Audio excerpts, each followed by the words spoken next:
চলে যায় তারা কলরবে, কৈশোরের কিশলয় পর্ণে পরিণত হয় যৌবনের শ্যামল গৌরবে।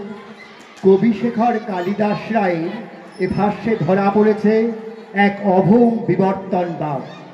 কালের নিরিখে ৮ বছর সময় এক স্বল্পকালীন পরিসর, কিন্তু পঞ্চম শ্রেণী থেকে দ্বাদশ শ্রেণী এই ৮ বছরের সময়কালেই বিদ্যালয় আঙ্গনে ঘটে চলে শিক্ষার্থীর দেহমনে এক বড় বিবর্তন।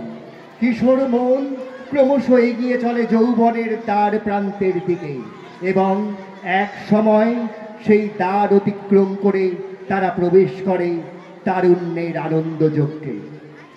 অনুরোধ 2025-এ আমরা বাহিন উচ্চ বিদ্যালয়ের পক্ষ থেকে এই বিবর্তনটাকে ধরার চেষ্টা করেছি কবিগুরুর গানকে অবলম্বন করে।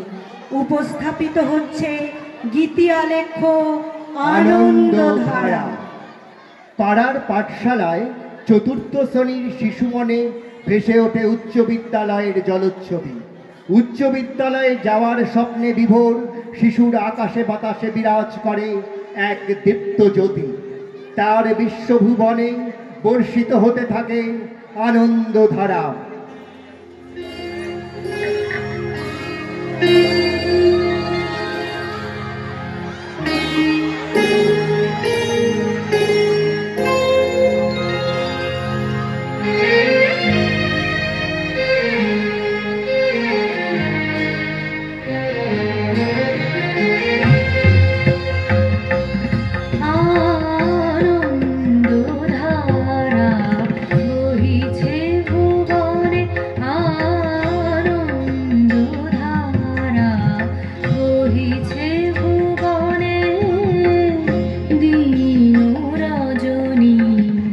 কত অমৃত রস উথলি যায়।